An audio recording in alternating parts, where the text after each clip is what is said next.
എല്ലാവർക്കും ലണ്ടൻ വിശേഷത്തിന്റെ മറ്റൊരു എപ്പിസോഡിലേക്ക് സ്വാഗതം. അപ്പോ നാട്ടിലുള്ളവരെയൊക്കെ കൂട്ടുകാരന്മാരെയും വീട്ടിലൊക്കെ വിളിക്കുമ്പോൾ ചോദിക്കാണ്, കുറെ നാളായില്ലടാ പോയിട്ട്.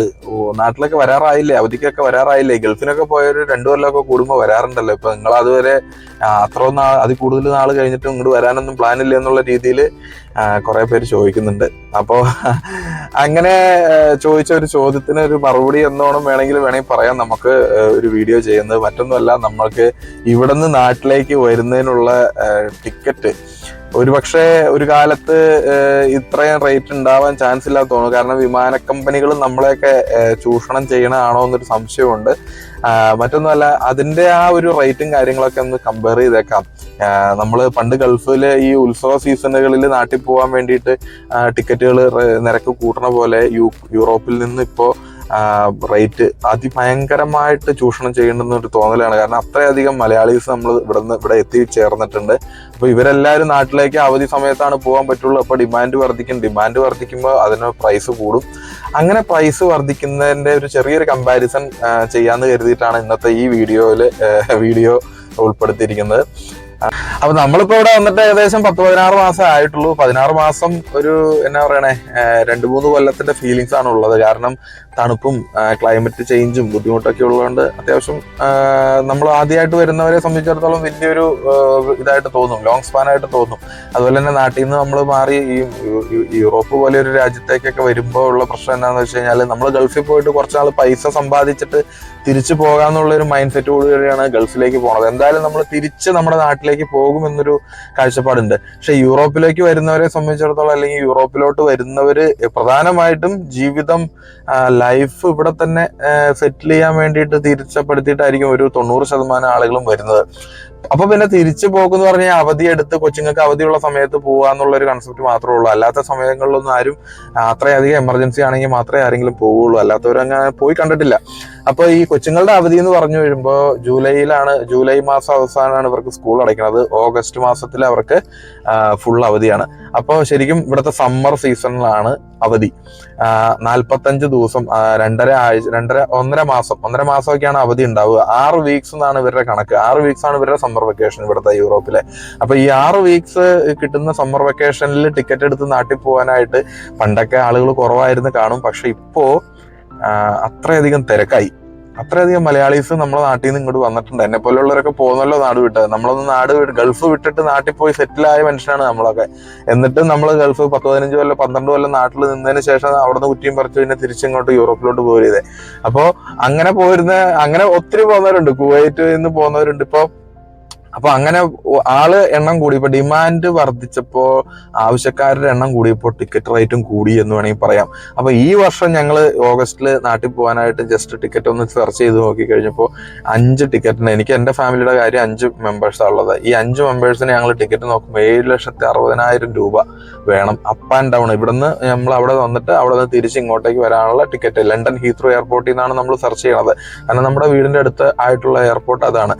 മറ്റുള്ള എയർപോർട്ടിൽ നോക്കിയാലും റേറ്റ് ഏകദേശം ലണ്ടൻ ടൗണിൽ നിന്ന് നമ്മൾ നാട്ടിലോട്ട് കൊച്ചിയിലോട്ട് നോക്കുവാണെങ്കിൽ ഈ ഒരു റേറ്റ് ആണ് വരുന്നത് കേട്ടോ, ഏകദേശം വന്നത്. അപ്പൊ അതുകൊണ്ട് നമ്മൾ ഈ 7,60,000 രൂപ ഈ 1.5 കൊല്ലം കൊണ്ട് നമ്മൾ സ്പെൻഡ് ചെയ്യാനായിട്ട് നമ്മുടെ കയ്യിൽ ഇല്ലാത്തതിനാലും അതുപോലെ തന്നെ നമ്മൾ അത് വേണ്ടാന്ന് വെച്ചു. ഈ തവണത്തെ പോക്ക് വേണ്ടാന്ന് വെച്ചു. ഇനി ഈ അവധി സമയത്ത് പോകാൻ വേണ്ടിയിട്ട് ആളുകൾ ശ്രമിക്കുന്നത് എന്താന്ന് വെച്ച് കഴിഞ്ഞാല്, അവധി അല്ലാത്ത സമയത്ത് എന്ന് വെച്ചാൽ സ്കൂള്, നമ്മൾ ഓണം അവധി അല്ലെങ്കിൽ ക്രിസ്മസ് അവധി എന്നൊക്കെ പറഞ്ഞിട്ട് ഇവിടെയും വെക്കേഷനുകളുണ്ട്, സ്പ്രിംഗ് അവധിയൊക്കെ പറഞ്ഞിട്ട്. അപ്പൊ അങ്ങനെയുള്ള അവധികൾ നമുക്ക് 15 ദിവസമാണ് ഉണ്ടാവുക, 2 വീക്സ്. ഈ 2 വീക്സിൽ നാട്ടിൽ 10 ദിവസമാണല്ലോ, ഇവിടെ 15 ദിവസം കിട്ടും. പിന്നെ നമ്മളൊരു ശനി ഞായറും പ്ലസും മൈനസും ഇട്ട് വെച്ചാൽ തുടങ്ങണോടത്തും അതുപോലെ തന്നെ അവധി തുടങ്ങണോടത്തും അവധി തീരണോടത്തും ശനി ഞായറും നമ്മൾ കൂട്ടിക്കഴിഞ്ഞ് കഴിഞ്ഞാൽ നമുക്ക് കിട്ടാൻ പോകുന്നതെന്ന് പറഞ്ഞാൽ ഒരു 17 ദിവസമൊക്കെ ആയിരിക്കും. ഈ 17 ദിവസം കഴിഞ്ഞ് നമ്മൾ നാട്ടിലെങ്ങാനും ഒരു എക്സ്ട്രാ ഒരു 1 വീക്കും കൂടി നമ്മൾ നിൽക്കുകയാണെങ്കിൽ നമ്മൾ സ്കൂളിൽ ഇവിടെ കുട്ടികൾ ആബ്സെന്റ് ആവുന്നതിന് നമ്മൾ ഫൈൻ നൽകേണ്ടതായിട്ടുണ്ട്. അപ്പൊ അത് മുന്നേ 60 പൗണ്ടായിരുന്നു, 6,000 രൂപയായിരുന്നു ഒരു കുട്ടിക്ക് കൊടുക്കേണ്ടത്. അത് ഒരു പേരന്റ് നൽകുന്നുണ്ട്, അച്ഛനും കൊടുക്കണം അമ്മയും കൊടുക്കണം. അപ്പൊ 12,000 രൂപ നമ്മൾ സ്കൂളിലേക്ക് ഫൈനായിട്ട് കൊടുക്കണം ഒരു കുട്ടിക്ക്. അപ്പോൾ ഇൻ കേസ് ഒരു വീക്ക് നമ്മൾ എക്സ്റ്റെൻഡ് ചെയ്ത് എടുക്കുവാണെങ്കിൽ, അപ്പൊ 2 കുട്ടികൾ അല്ലെങ്കിൽ 3 കുട്ടികൾ ഉണ്ടെങ്കിൽ നമ്മൾ ഏകദേശം 40,000-50,000 രൂപ ഒരു കുടുംബത്തിൽ നിന്ന് ഒരു വീക്കിന് കൊടുക്കണം. അത് ഇപ്പോ ഈ 12,000 എന്നുള്ളത് അവര് 16,000 രൂപയാക്കി വർദ്ധിപ്പിച്ചു ഈ കഴിഞ്ഞ കൊല്ലം മുതൽ. മറ്റൊന്നുമല്ല, ഇതുപോലെ ലീവ് എടുത്ത് നമ്മളെ പോലെ ഒത്തിരി പേര് ലീവ് എടുത്ത് നാട്ടിൽ പോകുന്നത് കൊണ്ടായിരിക്കാം, അല്ലെങ്കിൽ അങ്ങനെ പോകാൻ വേണ്ടിയിട്ട് കുറെ എൻക്വയറിയും ഇവരിങ്ങനെ ഓരോ ദിവസവും ഓരോ നിയമങ്ങൾ ഇങ്ങനെ അപ്ഡേറ്റ് ചെയ്തുകൊണ്ടിരിക്കുക. അപ്പോ അങ്ങനെ കൂടുതലായിട്ട് ആ കൊച്ചുങ്ങൾ സ്കൂളിൽ സിക്ക് ലീവ് ഒക്കെ പറഞ്ഞ് ലീവ് വിളിക്കണതോ കള്ളത്തരമായുള്ള ലീവൊക്കെ വിളിച്ച് കുട്ടികൾ വരാത്തതുകൊണ്ടായിരിക്കും ഒരു പക്ഷേ ഇതിങ്ങനെ ആക്കി. പുതിയ നിയമം വെച്ചെന്ന് പറഞ്ഞാൽ 80 പൗണ്ട് വീതം പേരൻസ് കൊടുക്കണം ഒരു വീക്ക്. 5 ദിവസം നമ്മൾ അൺഓതറൈസ്ഡ് ആയിട്ട് ലീവ് എടുത്തു കഴിഞ്ഞ് കഴിഞ്ഞാൽ ഈ പൈസ കൊടുക്കണം, ഫൈനായിട്ട് സ്കൂളിലേക്ക് കൊടുക്കണം. 2 പേരന്റും കൊടുക്കണം, അച്ഛനും കൊടുക്കണം അമ്മയും കൊടുക്കണം. കാരണം ഇവിടെ അച്ഛൻ അമ്മ കുടുംബം മാത്രമല്ല, അച്ഛനും പണിയെടുക്കുന്നു അമ്മയും പണിയെടുക്കുന്നു എന്ന് പറഞ്ഞാൽ 2 പേരും അടയ്ക്കാൻ ബാധ്യസ്ഥരാണ്. 2 പേരുടെ റെസ്പോൺസിബിലിറ്റിയാണ് കുട്ടികൾ സ്കൂളിൽ വരിക എന്നുള്ളത്. അപ്പോൾ അങ്ങനെ ആ ഒരു ഫൈൻ വരുന്നതുകൊണ്ട് ഇപ്പോൾ എന്നെ സംബന്ധിച്ചിടത്തോളം ഈ 16 പോന്നിട്ട് ഒരു 50,000 രൂപ അങ്ങ് പോയി കിട്ടും ഒരാഴ്ച നമ്മൾ കുട്ടികൾക്ക് സ്കൂളിൽ വിടാണ്ടിരുന്നു കഴിഞ്ഞാൽ, ഈ ഇതിന് വേണ്ടിയിട്ട് 3 മക്കളുടെ കാര്യം വെച്ചിട്ട്. അപ്പൊ നമ്മൾ നാട്ടിലേക്ക് അത് കഴിഞ്ഞപ്പോൾ ടിക്കറ്റിന്റെ റേറ്റ് ജസ്റ്റ് ഒന്ന് കമ്പയർ ചെയ്യാന്ന് കരുതിയിട്ട് ഇനി വരുന്ന അടുത്ത സ്പ്രിങ്ങിന്റെ അവധി എന്ന് പറഞ്ഞാൽ ഏപ്രിൽ മാസത്തില്, ആ സ്പ്രിങ്ങിന്റെ ആണ് ഈസ്റ്ററിന്റെ അവധി ഉണ്ടല്ലോ, ആ സമയത്ത് നമ്മൾ ഒരു 15 ദിവസത്തേക്ക് വേണ്ടിയിട്ട് ടിക്കറ്റ് ഫെയർ നോക്കി നാട്ടിലേക്ക്. അപ്പൊ നമ്മൾ കാണുന്നത് എന്താന്ന് വെച്ച് കഴിഞ്ഞാൽ 4,60,000 രൂപയോളം വേണം 4-5 ടിക്കറ്റിന്. ഈ പറഞ്ഞ പോലെ ഒരു കൊല്ലം മുമ്പ് അഡ്വാൻസ് ചെയ്ത് അടുത്ത 2025 ഓഗസ്റ്റ് മാസത്തിലെ അവധിയുടെ സമയത്തേക്ക് നമ്മൾ ടിക്കറ്റ് ഒന്ന് നോക്കി കഴിയുമ്പോൾ കാണുന്നത് 6 ലക്ഷം രൂപയാണ്. അത് ഒരു 15 മണിക്കൂർ 18 മണിക്കൂറൊക്കെ ഉള്ള ഫ്ലൈറ്റ് ആണ്, ഡയറക്റ്റ് ഫ്ലൈറ്റ് അല്ല കേട്ടോ. എയർ ഇന്ത്യ എക്സ്പ്രസ് എന്ന് പറഞ്ഞാൽ ഇന്ത്യ പോലെ ഒരു രാജ്യം, നമ്മൾ എത്രയോ ജനങ്ങൾ വിദേശ രാജ്യങ്ങളിൽ പണിയെടുക്കുന്ന ഒരു രാജ്യമാണ് നമ്മുടെ. എന്നിട്ട് നമുക്ക് ഓരോ സ്ഥലത്തുനിന്നും ഡയറക്റ്റ് ഫ്ലൈറ്റോ എയർ ഇന്ത്യ എക്സ്പ്രസ് ഉണ്ടല്ലോ, ഇപ്പോൾ നമ്മുടെ എയർ ഇന്ത്യ ആ ഒരു കമ്പനി പോലും നല്ല വൃത്തിയുള്ള സർവീസുകൾ പല സമയത്ത് അവർക്ക് നടത്താൻ കഴിയുന്നില്ല. ഡയറക്റ്റ് ഫ്ലൈറ്റിനൊക്കെ ടിക്കറ്റ് കിട്ടാനില്ല. കാരണം എന്താണെന്ന് വെച്ചാൽ ഇത്തിരി കഷ്ടപ്പെട്ടിട്ടാണെങ്കിലും ഇവിടെ നിന്ന് കയറി കഴിഞ്ഞാൽ കൊച്ചിയിൽ ഇറങ്ങിയാൽ മതിയല്ലോ, ഒറ്റ ഇരുന്നാൽ മതിയല്ലോ എന്ന് കരുതി പലരും അത് പ്രിഫർ ചെയ്യുന്നുണ്ട്. അപ്പൊ അങ്ങനെയുള്ള സർവീസുകളുടെ എണ്ണം കൂട്ടാനോ അല്ലെങ്കിൽ അതിനൊക്കെ വേണ്ടിയിട്ട് ആരെയാ സംസാരിക്കുക എനിക്കറിയില്ല. രാഷ്ട്രീയക്കാരോ അല്ലെങ്കിൽ മന്ത്രിമാരോ അല്ലെങ്കിൽ ഇപ്പൊ അവരൊന്നും സംസാരിച്ചിട്ടും കാര്യമില്ല. കാരണം ഇതൊരു പ്രൈവറ്റ് കമ്പനിയായി. പ്രൈവറ്റ് മുതലാളിമാർ ഇനി മനസ്സ് വെക്കുകയാണെങ്കിൽ നമുക്ക് കുറച്ചുകൂടെ കൂടുതൽ നല്ല സർവീസുകളും കാര്യങ്ങളൊക്കെ കിട്ടും, വില കുറഞ്ഞും കിട്ടും. ഈ പറഞ്ഞ പോലെ അങ്ങനെയുള്ള റേറ്റ് ഒക്കെ കൊടുത്ത് വരാൻ പറ്റാത്തവൻ ഇവിടെ തന്നെ ജീവിക്കുക. കാരണം ഇത്രയധികം ടിക്കറ്റ് എടുത്ത് നമ്മളൊരു 15 ദിവസമോ അല്ലെങ്കിൽ 20 ദിവസത്തേക്ക് നാട്ടിൽ പോയി നമ്മുടെ അത്യാവശ്യം വേണ്ടപ്പെട്ടവരെയൊക്കെ ഒന്ന് കണ്ട് തിരിച്ചു പോരുക എന്നുള്ള ഒരു കൺസെപ്റ്റ് ഉള്ളൂ. അങ്ങനെ ഇരിക്കുമ്പോൾ ഇന്നലെ ഒരു ചേട്ടൻ നമ്മൾ വൈകുന്നേരത്തെ ഈവനിങ് കമ്പനി ഉണ്ട് ഞങ്ങള്, അപ്പൊ ഞങ്ങൾ ഇങ്ങനെ സംസാരിക്കണ പറഞ്ഞു, എടാ നല്ലൊരു ബുദ്ധി ഉപദേശിക്കാം, ഒരാള് പോവുക, ഒരു പേരന്റ് പോവുക, 2-3 കുട്ടികളെ കൊണ്ടുപോവുക, അല്ലെങ്കിൽ 2 കുട്ടികളെ കൊണ്ടുപോവുക, ഒരു 6 മാസം കഴിയുമ്പോൾ അടുത്ത പേരന്റ്. അങ്ങനെ കഴിഞ്ഞ 1.5 കൊല്ലമായിട്ട് ഞാൻ ഈ പറഞ്ഞ എൻ്റെ ഒരു കൂട്ടുകാരൻ 3 തവണ നാട്ടിൽ പോയി. പുള്ളിക്കാരൻ ഒരു തവണ പോയി, പുള്ളിയുടെ വൈഫ് ഒരു തവണ പോയി, പുള്ളിയുടെ 2 മക്കള് അവർ അഡൽട്ട് ആയിട്ടുള്ള കുട്ടികളാണ്, 16 വയസ്സ് കഴിഞ്ഞ കുട്ടികളാണ്, അവര് 2 തവണ അവര് 2 പേരും ഒരുമിച്ച് നാട്ടിൽ പോയി. അപ്പൊ അങ്ങനെയൊക്കെ പോവുകയാണെങ്കിൽ, ഒറ്റയ്ക്ക് പോവുകയാണെങ്കിൽ ഇത്രയധികം ചെലവുകളൊന്നും വരില്ല. അപ്പൊ പറഞ്ഞു വന്നത് എന്താണെന്ന് വെച്ചാല്, അവധി ഈ കാലത്ത് നോക്കി നമുക്ക് ഇവിടുന്ന് നാട്ടിൽ പോല് ഇത്തിരി വലിയ കടമ്പയാണ്.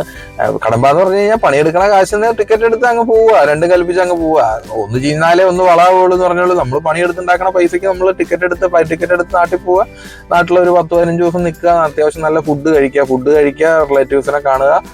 പിന്നെ നമ്മുടെ നാട്, ഇതൊക്കെയാണ് നമ്മുടെ നാട് എന്നുള്ള രീതിയിൽ. ഇപ്പൊ ഇവിടെ ജനിച്ചു വളർന്ന പിള്ളേർക്ക് നാട്ടിൽ പോകണമെന്നൊന്നും വലിയ താല്പര്യമൊന്നും ഉണ്ടാവില്ല, ഇവിടെ ജനിച്ചു വളർന്ന പിള്ളേർക്ക്. പക്ഷെ നമ്മൾ നാട്ടിൽ നിന്ന് വന്ന കുട്ടികൾക്ക് നാട്ടിൽ പോകണമെന്നും വീട്ടിൽ കാണണമെന്നൊക്കെ ആഗ്രഹമുണ്ട്. ഇവിടെയുള്ള പല കൊച്ചുങ്ങളോടും ഇപ്പൊ ഇവിടെ ഉണ്ടായി കഴിഞ്ഞ ഒരു 0 ഏജ് മുതൽ ഒരു 10 വയസ്സ് വരെ ആയ കുട്ടികളോട് നമുക്ക് നാട്ടിൽ പോയാലോ ഇന്ത്യയിൽ പോയാലോ കേരളത്തിൽ പോയാലോ എന്ന് വെച്ച് കഴിഞ്ഞാൽ അവർക്ക് വലിയ താല്പര്യമൊന്നുമില്ല. അങ്ങനെ നമ്മുടെ ഫ്രണ്ട്സ് ഉണ്ട്, അവർക്ക് അപ്പന്റെ നാടല്ലേ അത് എന്നുള്ള രീതിയിൽ സംസാരിക്കുന്ന കുട്ടികൾ വരെ ഉണ്ട്. പറഞ്ഞു വന്ന ഇതൊക്കെ ഉള്ളൂ. എന്തായാലും നമ്മൾ നാട്ടിൽ നിന്ന് ഇവിടെ നിന്ന് അവധിക്ക് ഓടി വരാനായിട്ട് ഇവിടുത്തെ ഫ്ലൈറ്റ് ടിക്കറ്റാണ് ഇവിടെ അനുവദിക്കാത്തത്. 7-8 ലക്ഷം രൂപ കൊടുക്കണം 5-6 പേര് നാട്ടിൽ പോകണമെങ്കിൽ. അതനുസരിച്ചിട്ടുള്ള ചെലവുകൾ, ഫ്ലൈറ്റ് ടിക്കറ്റുകൾ, പിന്നെ അവിടെ വന്നു കഴിഞ്ഞിട്ടുള്ള ചെലവുകളെല്ലാം ഉണ്ട്. അപ്പോൾ ഇതൊക്കെയാണ് പറയാൻ ഉദ്ദേശിച്ചത്. വിമാന കമ്പനികൾ നമുക്ക് വേണ്ടിയിട്ട് എന്തായാലും ടിക്കറ്റ് ഒന്നും കുറയ്ക്കാൻ പോണില്ല. അപ്പോൾ ടിക്കറ്റ് കാര്യങ്ങളൊക്കെ ഒത്തുവരുമ്പോൾ എല്ലാവരും നാട്ടിൽ വരുന്നതായിരിക്കും. ഇനി എന്തായാലും യൂറോപ്പിലോട്ട് സെറ്റിൽ ആവാൻ വന്നവരെ സംബന്ധിച്ചിടത്തോളം ഈ പറഞ്ഞ ടിക്കറ്റ് റേറ്റ് ഒന്നും ഒരു ആവശ്യമില്ല. അവര് ചിന്തിക്കുന്നത് എന്താണെന്ന് വെച്ച് കഴിഞ്ഞാൽ, ഇവിടെ വന്ന് സെറ്റിൽ ആയവർ ഇവിടെ അടുത്ത് ഇവിടുന്ന് സ്പെയിനിലോട്ട് വിമാന ടിക്കറ്റ് 2500 രൂപയ്ക്ക് സ്പെയിനിലോട്ട് 25 പൗണ്ട് കൊടുത്തു കഴിഞ്ഞ് കഴിഞ്ഞാൽ സ്പെയിനിൽ പോവാം. അപ്പോൾ ഇവര് ഇവിടെ ഇപ്പൊ ഒരു 20 കൊല്ലമൊക്കെ കഴിഞ്ഞ പല ഫാമിലീസിനെയും ഞാൻ കാണുന്ന കേട്ടോ. ഇപ്പൊ നമുക്ക് ഇവിടെ ഷോപ്പൊക്കെ ഉള്ള 1-2 ചേട്ടന്മാരുണ്ട്, മലയാളി ചേട്ടന്മാർ. അവര് എങ്ങനെയാ ചെയ്യണമെന്ന് വെച്ച് കഴിഞ്ഞാൽ ഇവിടുന്ന് ടിക്കറ്റ് എടുത്തിട്ട് സ്പെയിനിൽ പോകും, ബാഴ്സലോണ പോകും, അല്ലെങ്കിൽ ഈ പറഞ്ഞ പോലെ റോമിൽ പോകും, ഇറ്റലി പോകും, മിലാൻ പോകും, ഫ്രാൻസ് കാണും. അങ്ങനെയൊക്കെയുള്ള രാജ്യത്തേക്ക് പോയിട്ടാണ് അവരുടെ വെക്കേഷൻ ആഘോഷിക്കുന്നത്. കേരളത്തിലേക്ക് പോകണം എന്നിപ്പോൾ ഉള്ള ഇൻട്രസ്റ്റ് ഒക്കെ പലർക്കും കുറഞ്ഞു തുടങ്ങി. കാരണം അവിടെ വന്ന് ഈ ബ്ലോക്കിലൊക്കെ കിടന്ന് പലർക്കും അത് ഞാനല്ല കേട്ടോ, എന്റെ കാര്യമല്ല ഈ പറയുന്നത്, പലർക്കും അങ്ങനെയൊക്കെ ഉണ്ട്. അപ്പൊ ഈ തവണത്തെ വെക്കേഷൻ എങ്ങടായിരുന്നു എന്ന് ചോദിച്ചാൽ ഈ തവണ ഇറ്റലിക്ക് പോയവരുണ്ട്, ഈ തവണ ഫ്രാൻസിൽ പോയവരുണ്ട്. അപ്പൊ അങ്ങനെ അവർക്കൊക്കെ ചീപ്പ് റേറ്റായിട്ടേ എന്ന് വെച്ചാൽ ഒരു 400 പൗണ്ടില് സിമ്പിളായിട്ട് അവർക്ക് അവരുടെ ഹോട്ടലടക്കം താമസം എല്ലാം ചെലവടക്കം കഴിഞ്ഞു പോരും, തിരിച്ചു വരും. വെക്കേഷൻ എടുക്കുക എന്ന് വെച്ചാൽ ഇത്രയധികം പൈസ കേരളത്തിലേക്ക് ഇട്ട് പൈസ കൊടുത്ത് പോകണം എന്ന് താല്പര്യമില്ലാത്ത പലരും ഉണ്ട്. മറ്റൊരു വിശേഷമായിട്ട് വീണ്ടും കാണാം. ഈ പറഞ്ഞത് എന്റെ പേഴ്സണൽ അഭിപ്രായങ്ങളാണ്, പലർക്കും പല രീതിയിൽ അഭിപ്രായമായിരിക്കും. മറ്റൊരു വിശേഷമായിട്ട് വീണ്ടും കാണാം. അതുവരെ എല്ലാവരോടും ബൈ ബൈ.